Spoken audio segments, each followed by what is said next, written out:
Hello, everyone, and welcome back to Wisdom Seeker Live podcast.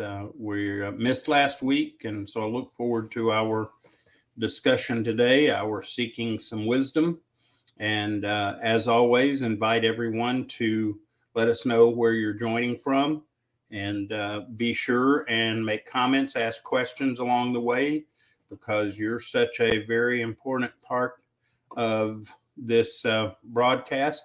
So look forward to hearing from you as we go along. As always, like to introduce the concept of wisdom as we see it on the podcast. And wisdom starts as a journey. And this journey begins with knowledge, gaining knowledge, whether it's formally, informally, however we get it, and collecting that information. And then, second step is to take our knowledge that we have gained and begin to apply it. We apply it in uh, uh, life, and what we're doing is by applying it, we're gaining understanding and experience. And that's the second step in the process.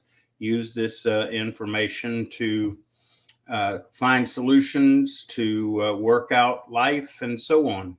And then the third and most important step of this journey is when we go from knowledge and understanding to wisdom. And the big difference there is our perspective. And that is that we go from seeing things just as it affects us to seeing things in a much bigger picture as it affects others.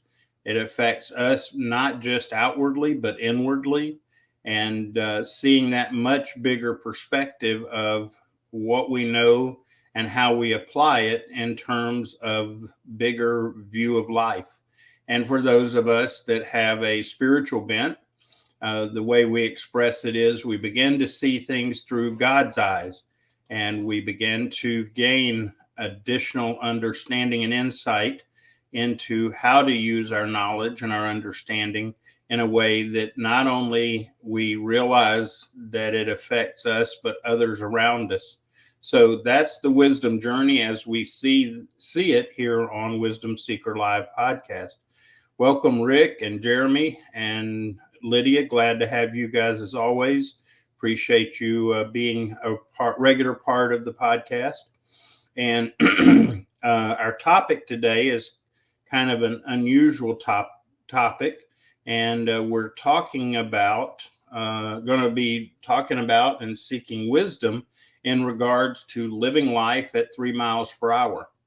And this actually is kind of a follow-up to when I introduced at the first of the year the hashtag Godspeed in 2023. And it has to do with our pace of life. And I'm concerned that we really need to reconsider our pace of life. And this concept of living at 3 miles per hour is one that I actually saw a video about at church. And the idea is that when the average human is walking, that we're walking at about 3 miles per hour, or as the interpretation or the translation is 4.83 kilometers per hour. And so the idea, though, is are we living, moving at too fast a pace for our own well-being, our own insight? And so do we need to consider changing our pace some? And that is to a walking pace rather than zooming down the road or jetting along in an airplane or a train or whatever. And please don't take this as I'm advocating selling our car and doing away with other forms of mechanized travel. Not what I'm talking about at all. But I am encouraging us to consider the wisdom in adjusting the pace of our life a bit. and consider that busyness, busyness, is not the best ticket, and it's not always the most productive. And also to consider whether the level of productivity that we're living at is healthy, and consider that we may need to allow and even plan for a change in levels of productivity. And I think we can do this so that we can stay healthy without losing all productivity. I think it's a matter of approaching things wisely. And that includes as we live, that we live with our real priorities in life. What are our top priorities? And basing those priorities on our design. As I continue along in life, I'm convinced more and more that a lot of the challenge we face and a lot of the problems we deal with in our life have to do with the fact that we aren't living our design. We aren't living the life that we are designed to live, and that creates a problem, and that creates misalignment, and that can affect us in so many ways: health, and in terms of endurance, all kinds of ways. So maybe that we should consider, are we trying to live at too fast a pace all the time? Welcome, Hawk. Glad to have you. It's been a while. I hope you're doing well. But living at a pace that is more appropriate to who we are, at least part of the time. Again, not advocating everybody stop using cars or trains or airplanes, whatever. That's a part of our life now. But at least we should consider that walking speed should become an integrated part of our life more than it is currently. We just do not take the time to slow down and to consider what is going on. And we've talked about in the past the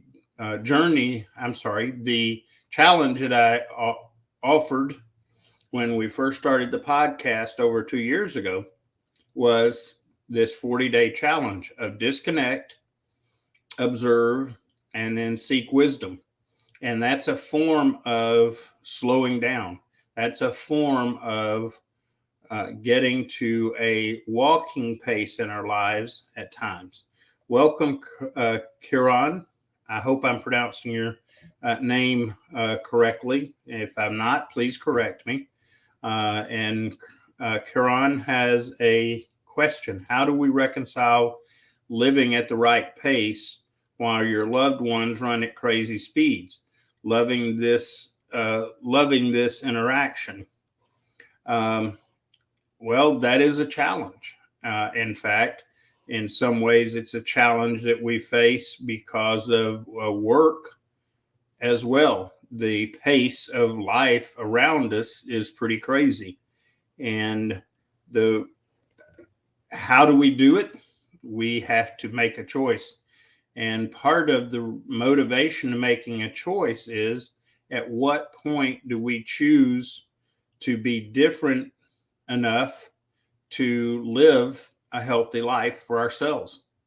And what I would suggest is that as we choose to live life in a way that is healthier, a couple of things will happen. First of all, we will have more energy. We will have more health to be able to interact with other people at whatever speed, because then we have a better chance of being what we need to be and be able to have that strength to interact at those speeds. Second of all, I think, and believe that as we do this, that people around us will recognize the value in it and begin to consider maybe they need to adjust their speed as well.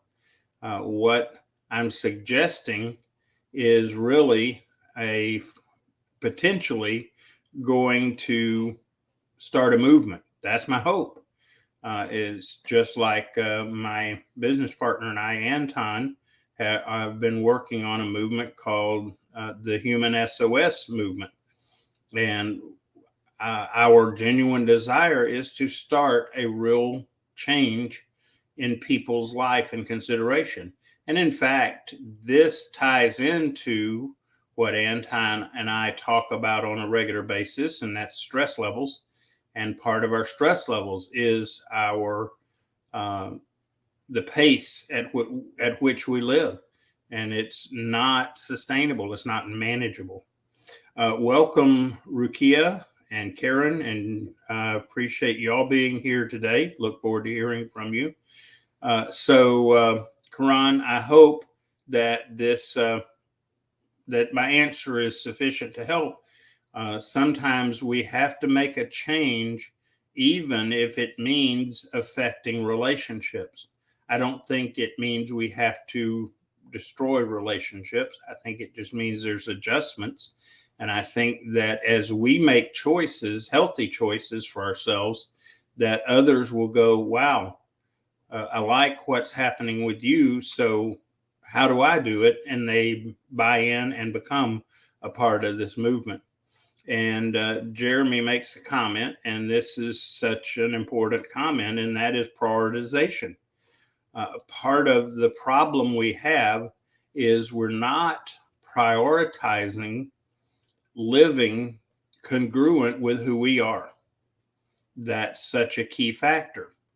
When we begin to live congruent with who we are, things come together in a lot of different ways. It causes us to have better time management, if you will, because we're living our true priorities. It also allows us to begin to be in alignment and therefore be more effective. See, part of the problem now, we talk about being productive. Part of the reason that we are losing productivity at many turns is because we're not living in accordance with our design. We're not aligned or congruent with our design. And therefore, our energy levels, our motivation levels are not where they need to be to accomplish what is the best that we can do. And so we just need to really consider the various values of our choices and of our priorities. It becomes an important consideration. So yes, Jeremy, prioritization is very key. And thank you, Karen, I'm sorry, first show, and then other can appreciate the slower speed. Thank you. Yeah, thanks for that comment. Appreciate it. And so yes, we've got to do something, folks. We're not living sustainably, and we're paying price for it. And in a time when we have more available healthcare, medical intervention options, I think it appears to me we are living less healthy on a daily basis.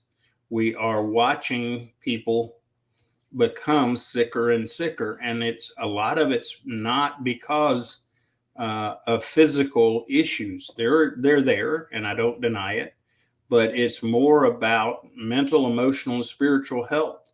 And it's about at least a factor in this is the pace at which we live life. We're trying to live at a pace that none of us are designed to do. Some more than others, but none of us are designed to live at this pace. We are not. One of the things in this video that talks about this walking through in life, living at 3 miles per hour, is that that is a necessary speed to truly relate and interact with people well. And I think that we see relationships suffering as a result of the pace that we're at, and that we end up without having time for family, for friends, for loved ones. And so the pace that we're at, I think, is unsustainable. Lydia makes a comment: healthy spiritual care matters most. Healthy spirituality is greatly aligned with our daily lives, especially when we are led by intuition. Spiritual life is one of the first things that suffers when we are at too fast a pace. That is one of the first things that we end up shortchanging in our life, is spiritual consideration. And so, yes, healthy spiritual care matters a great deal. We are seeing a great deal of unhealthy people as a result of this. And just as a reminder, from our perspective on this podcast, we each are made up of 3 parts: a body, a soul, and a spirit. And that in order to truly be healthy in life, we have to nurture all 3 aspects of our lives. We have to try to stay physically well as best possible through through movement and staying physically active, as well as our eating as well as possible and appropriate to our bodies. And but we talk about mental health, and that's becoming more prominent, more accepted. But there's still a problem, and that is with our spiritual health. It has been pushed to the back over history, starting about in the 1950s. And we just have a real problem that we no longer value that spiritual nurturing and that spiritual aspect of who we are. Rukia makes a comment, says the pace of life is intimately connected to our workplace requirements and economic needs. How can we disconnect from these outside factors and make the necessary changes in our pace of life? Great question. Thank you for that. The challenge is priority. We make choices as far as our economic needs and as far as work requirements. And I believe that many of us have become a victim. I don't like to use the term victim, but for ease of communication, victim to a system that encourages us to consider primarily wealth and standard of living as our choice, primary means of choice or guidance of choice. Whereas if we begin to shift and we begin to think in terms of being healthy and being congruent with who we are, what happens is that we make adjustments in our life that are congruent with us, and we find out that what is our standard of living, what our expectation is for economic needs, is not necessarily aligned with who we are. And as a result, we're forcing ourselves into jobs and activities that are not healthy for us. So to answer your question, we have to make a determination that we're going to have a priority of living congruent with who we are, more so than being driven by the outside. And that's a hard choice because we have all come to a point of certain economic expectations, standards of living, and so on. And if we are not willing to reconsider that, then we're going to be stuck. The challenge is, and this is something that a lot of us I don't think understand, is that what a lot of us are doing in that regard with that priority is we are harming ourselves. We're harming our relationships along the way. So we have to ask the question, is maintaining our economic standard worth shortening our life? Is it worth giving up or damaging relationships? It's a value judgment or value choice we have to make. But what I find is that when people will get congruent and realign with who they are, the economics of it began to shift and take shape that to align with what we're doing. And we may need to consider a lower standard of living per se, a smaller house rather than a bigger house, not buying a new car every year. A lot of different economic decisions we make that are causing us to live at this pace that cause us to be unhealthy. And that's what we really got to consider. But think about, as you look around, we are seeing more people, including, and this is what's real sad, is young people that are unhealthy.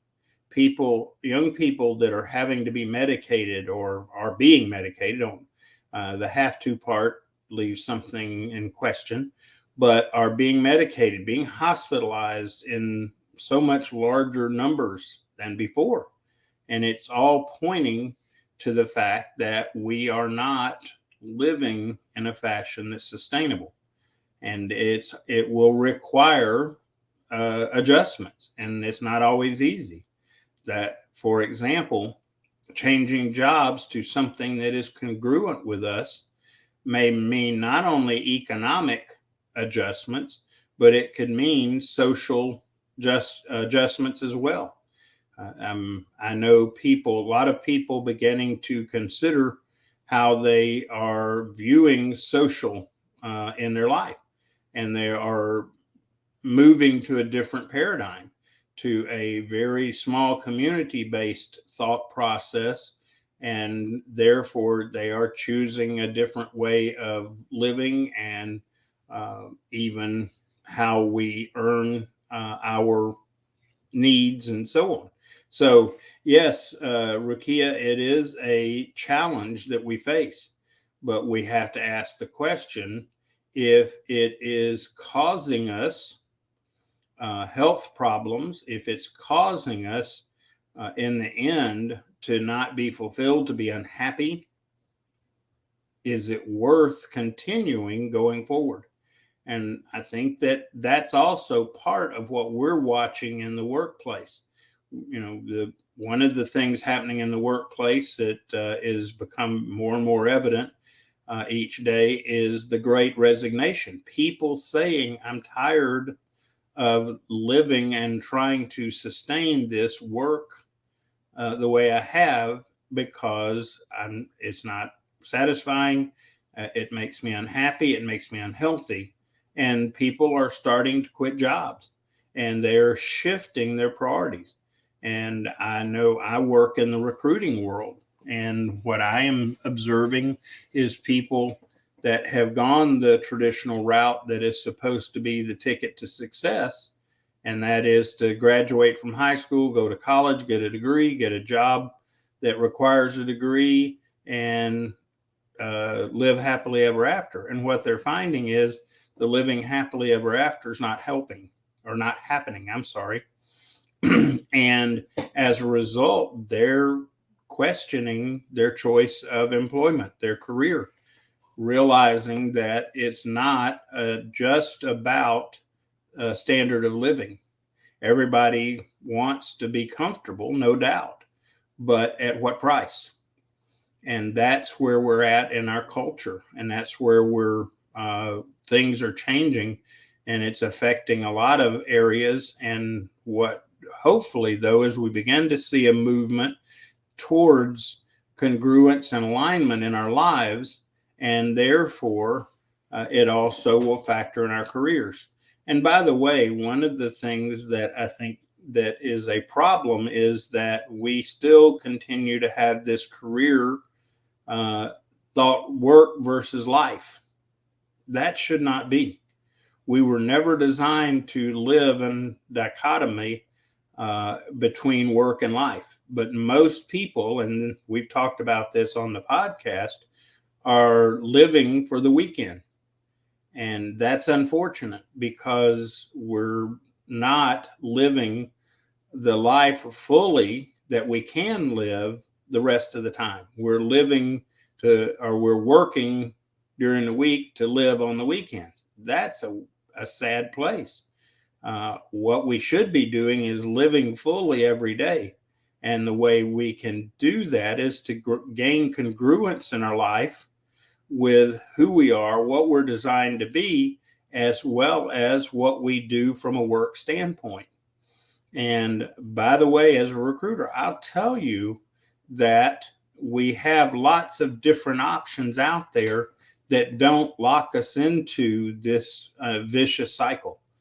So don't think that you don't have options. And especially now with the multiple ways of earning income that are out there, there are many, many ways. Plus, we do have the power of choice to adjust our standard of living to allow us to work in a way that's congruent with who we are and who we're designed to be. And when we begin to understand that and make those choices, we can then begin to live in a way that's sustainable, and it's also satisfying. It helps us to feel that sense of accomplishment that many of us are missing.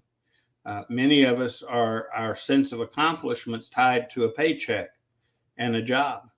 And again, a job is a subset of life. It's not the other way around. And that's why one of the things that I talk about both on this podcast, and Anton and I talk about on the Human SOS show, is that we need to have that alignment in our life in order to manage life well. Jeremy, by the way, Rukia, I hope I addressed your question on some level. If not, ask it in another version and we'll go again. Jeremy comments, part of the problem is the constant economic inflation in which forces us to have to take on more than what we're meant to take on. That's certainly a factor, Jeremy. We are, especially in the U.S., but I think it's become a worldwide issue that cost of goods is increasing for various reasons. We won't get into that. But we also, again, part of the reason we feel this pressure is we've locked ourselves into a standard of living that may not be necessary.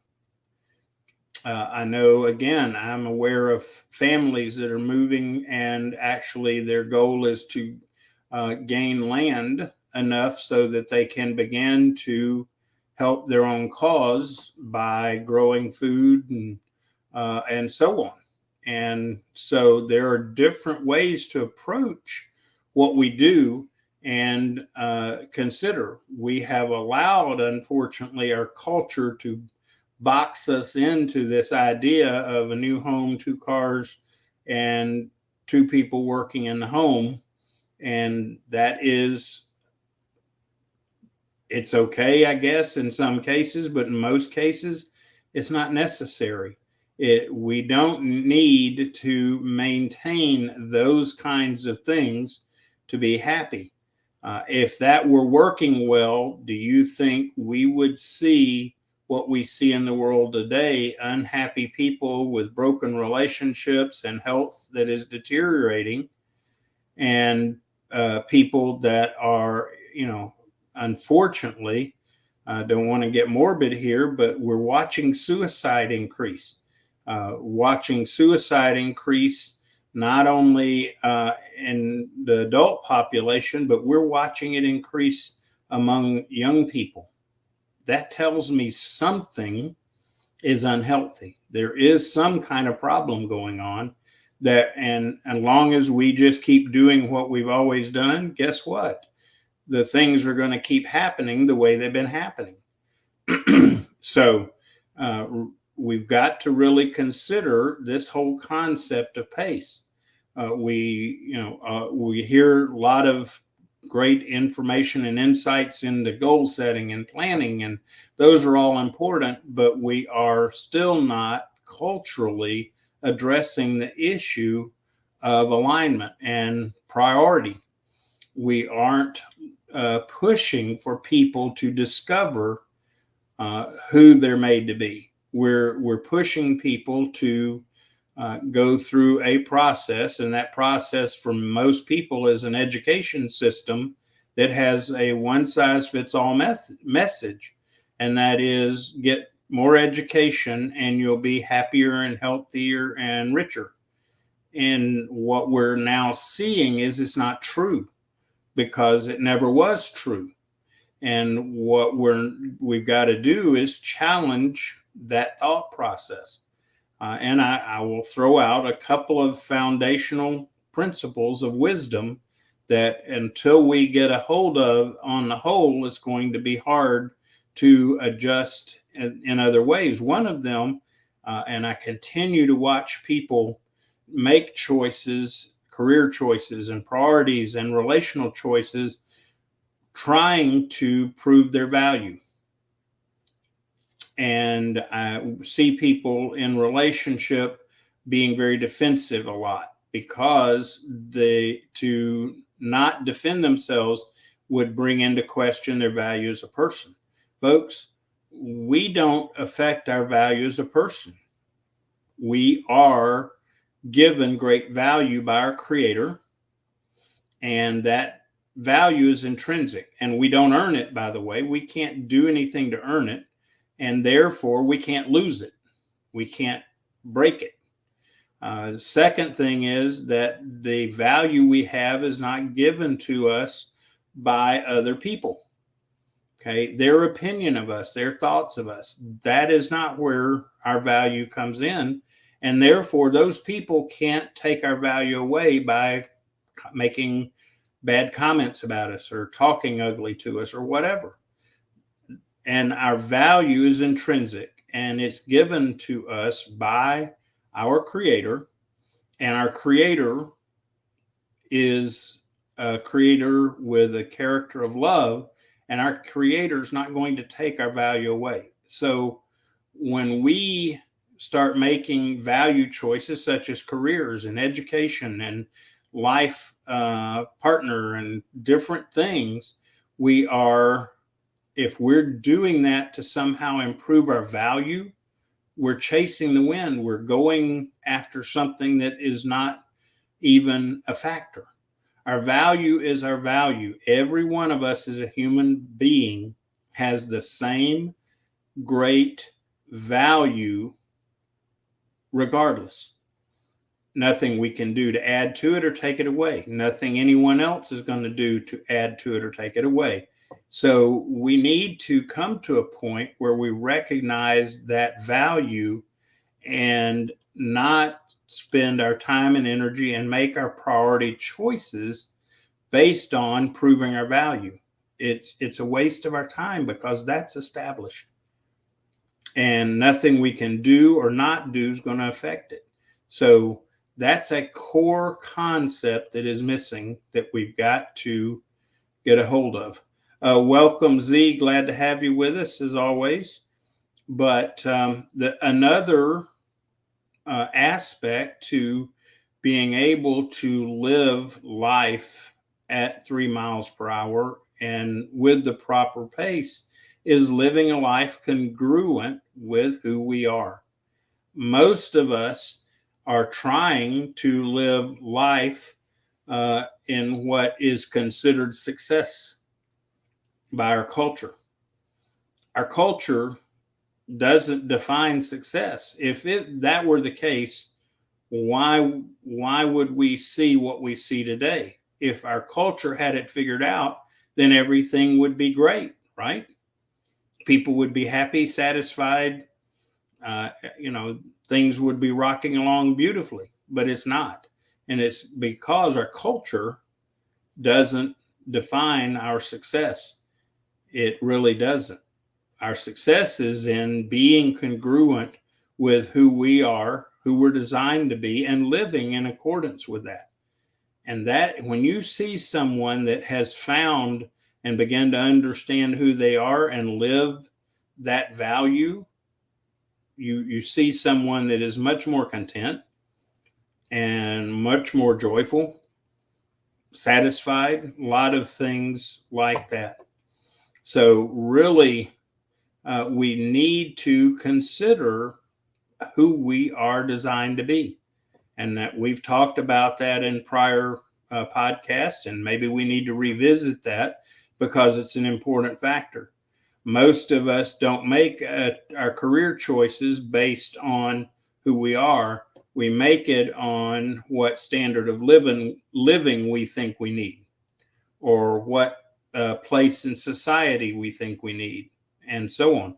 That's how a lot of these choices get made, not based on who we are, who we're designed to be. And that's an unfortunate situation, because if we're not living, which includes our career choices, our relational choices, in accordance with our design, we're never going to be content, because we're always at odds with ourselves. And you see this so much around us with a lot of people. Lydia makes a comment that, amen, indeed, the value is within us. Yes, our value is already there. It's established.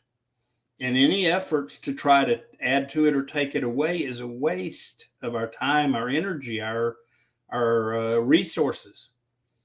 And once we begin to accept that value and not try to prove it to anybody, things change remarkably. We relate to people differently. One of the big ones is as we begin to live who we are and accept our value based on our design, our creation, we then are going to be much freer to accept others and say, yeah, I'm this way, but you're that way, and it's okay. Many times the conflicts that we deal with in our careers and our relationships is about the fact that we don't accept our own value. So if anyone is not behaving like us, then our value gets challenged, because in order to legitimize our value, others have to do and be like us. And that's never going to happen, because we are unique, individually created, and we each have our own purpose in this life. And our value is not in fulfilling our purpose. Our value is established. Even if we make mistakes, even if we blow it, even if we miss living our purpose, our value hasn't changed. And when we can accept that and live based on that, we are much freer to let others do the same. And if you just look around at the conflicts there, it's over behaviors and who is behaving correctly.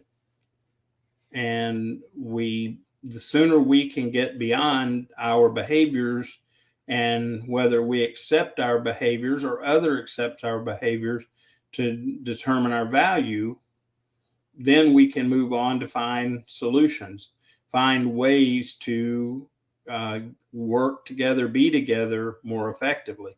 So our value, and I encourage you, don't just take my word for this, really explore what is your value? Where does your value come from? And it's could take you in some interesting places, and at times could be hard places, because it forces us to look deep into who we are. That's why I go back to the value of 40-day challenge. Disconnect from all the stuff that is distracting us from being able to take the next step, which is to observe And the observation starts with us, inwardly and outwardly. And once we start observing ourselves inwardly and outwardly, then we start seeking wisdom as to who we are, who we've been made to be. What are our real priorities? What is it that we are here for? Where do we get our purpose? And then once we do that, things shift, things change. The goal is that each of us can live in our value with our purpose, which is guided by our design, which helps us to then have a vision of what our purpose is, which from that, we begin to develop a mission of how we're going to go about it. And all of this begins to align with our value as a created being and our design and purpose as given us by our Creator. So when you begin to pull this together, it makes a huge difference. A point where even when people treat us poorly, harshly, even bully us, that it doesn't affect us because we know better. We know that people can say all they want to about us, but if we understand it doesn't affect our value as a human being, so what? That's people talking. But we realize that it's then their problem. And when we can accept other people's behaviors because we don't need them to behave like us, we begin to have less conflict. It makes a huge difference. Z makes a comment.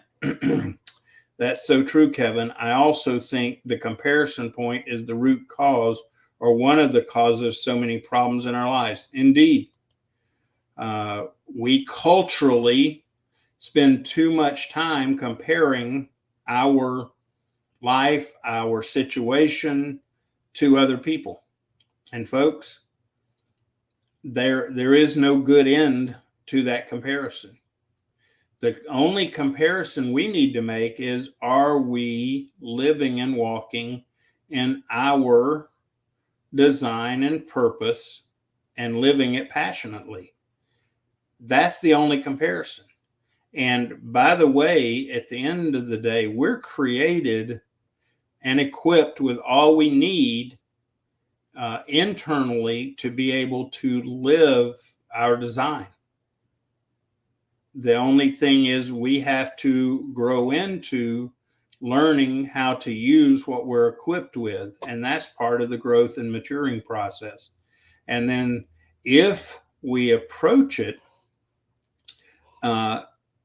with the idea of being wise about it, which is what this podcast is about, then we begin to make the right choices, set the right priorities based on the right things. And when we do that and don't compare to others, because by the way, there is no comparison. We are each unique. The only thing that there is any value at looking around at other people is what principles have they learned and how they are applying them in their lives, and not to try to mimic them, but to understand the principles. See, that's part of wisdom, is we get beyond seeing the outcome to we begin to see the principles behind it. And as we learn the principles and begin to understand how to apply those principles in our own lives, then we live unique to who we are and stop comparing ourselves to others. No, there's no value in comparing us to others. There's nothing to be gained because no one is like us, period. We are who we are, individually, uniquely created for purpose.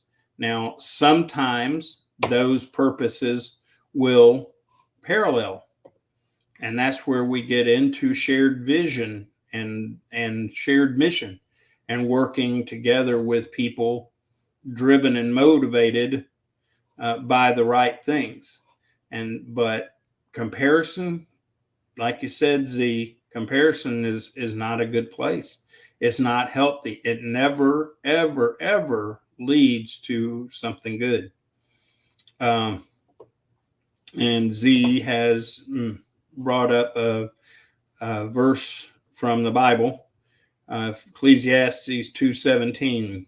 Toil is meaningless, so I hated life, because the work that is done under the sun was grievous to me. All of it is meaningless, and a chasing after the wind. That defines a lot of our culture today, unfortunately, is that we've got a lot of people that are chasing the wind. They think that if they chase the wind in the right place, somehow it's going to be satisfying. It's not. It's not. The satisfaction comes in relationship to our Creator, understanding who we've been created to be, look at getting the relationship right with our Creator. And by the way, a byproduct is our relationships right with others. And then we are not toiling in a meaningless way. We are living in a way that we're designed to live, and to live it abundantly. And abundance is not about money. Abundance is about satisfaction in life. It's about being who we are and doing what we are designed to do. Lydia makes a comment. So true. With clarity of our values aligned with our life purposes with greater insights. That's where we need to go. And one way to do that, and this is almost going to sound contradictory, is one way to do that faster is by slowing down. Because a life pace that we are living keeps us so preoccupied and busy that we don't have time to get clarity in our values. We don't have the energy left to consider how to nurture and grow as a person, and to live and understand our value as a person, because we're too busy trying to make a life that we quite often never ever live that life. And it's a sad state that we're in. Jeremy makes a comment. I have observed that many use psychology as an evil tool to try to doubt others' values. For those who deal with these, please use this knowledge as a tool to assist you with embarrassing your value. Jeremy, I'm not clear on the latter part of your comment. I think I agree with your comment that we are using our psychological, our mental, emotional tools, and even sometimes our spiritual tools to bad ends, to selfish ends. Part of what we really need to understand is that our values established, but our way to live our value truly is not about being selfish. It's about being selfless and living in accordance with that. It's about humility in our life. And the great thing about understanding our value is that being humble while living our value is not contradictory. It's not contradictory at all. Because when we accept our value, we can be humble towards others, because how their value is and what they do or not do is not a direct effect on our value. And when we begin to get that, things change for better. Okay.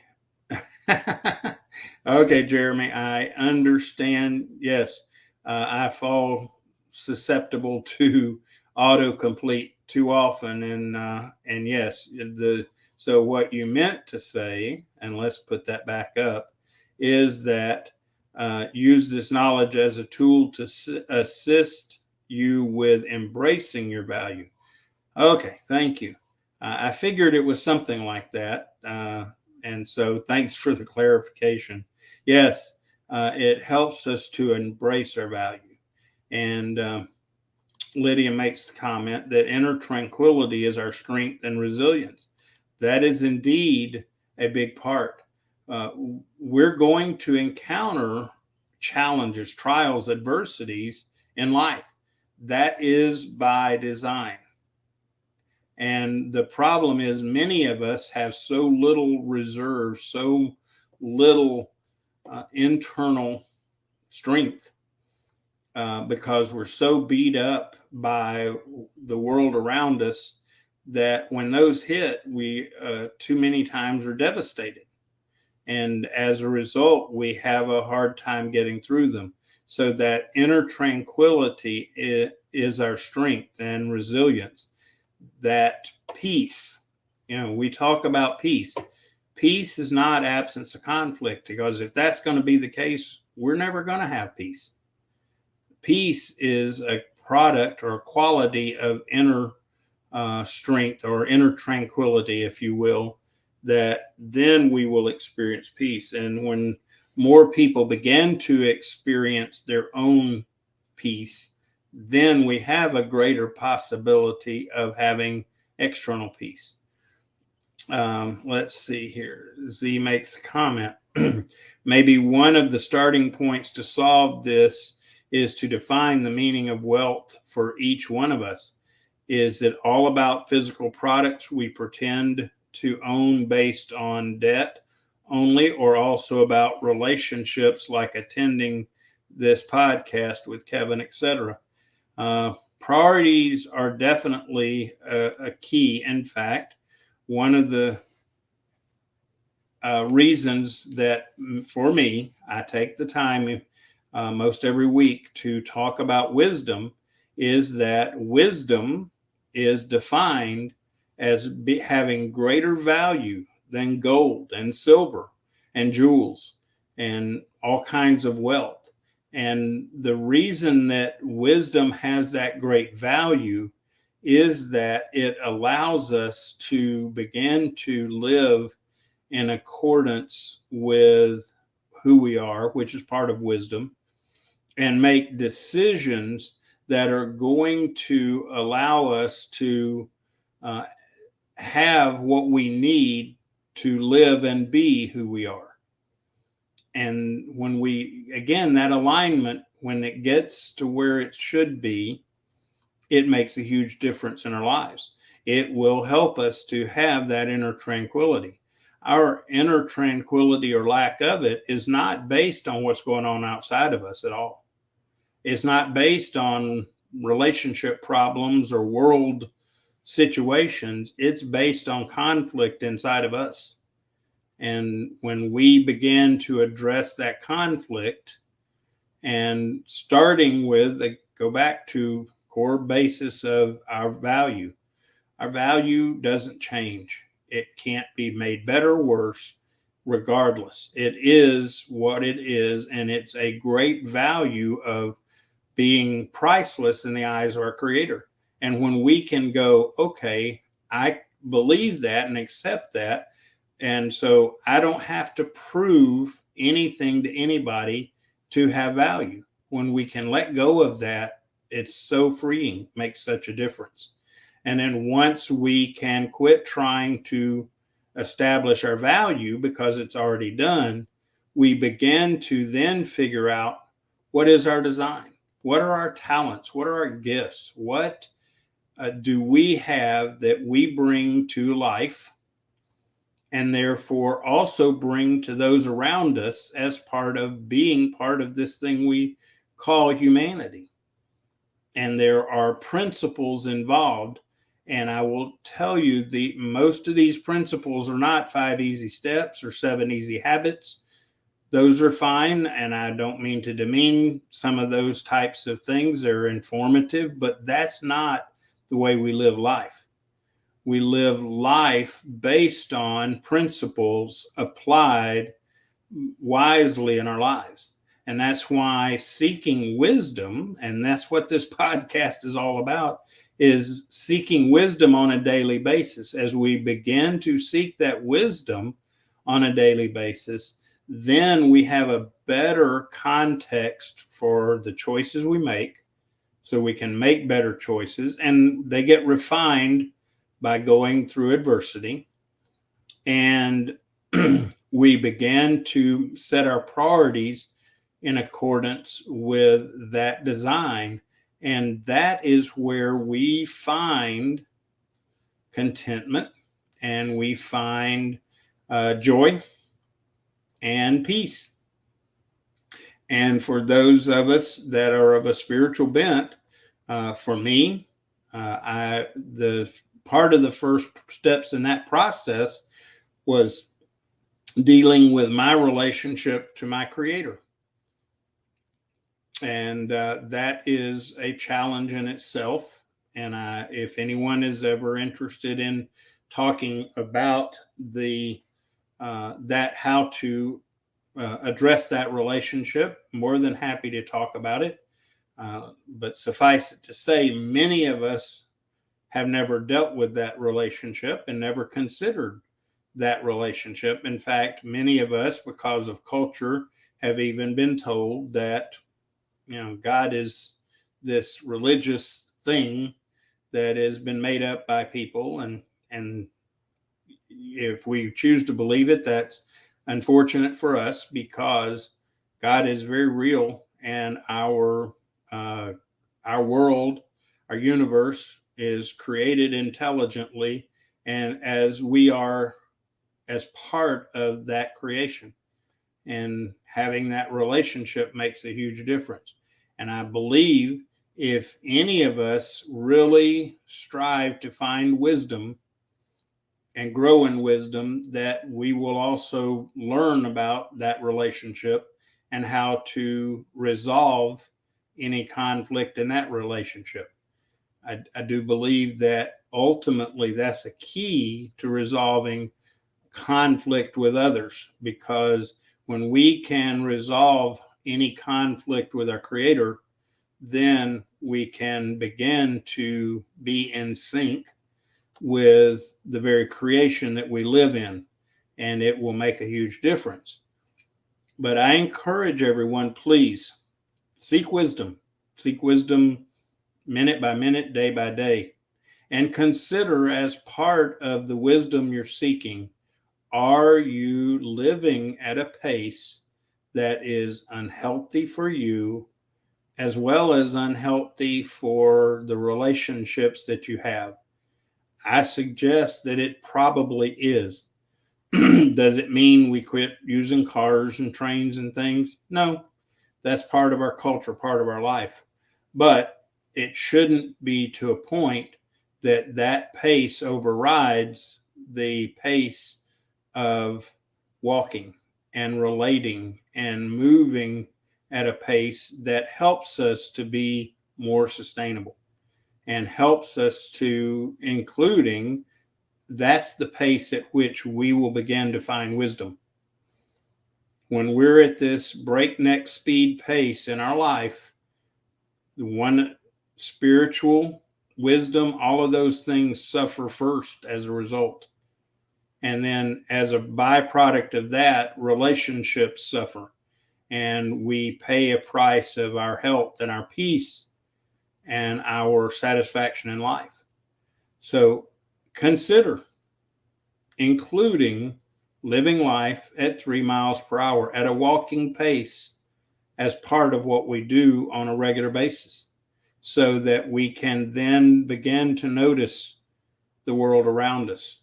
And as the very old saying is, that we can stop and smell the roses.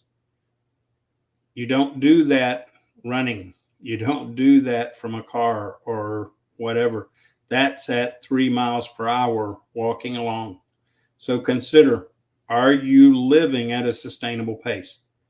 And yes, there are demands on us to live at this fast, productive pace, but at what price? Something we have to consider.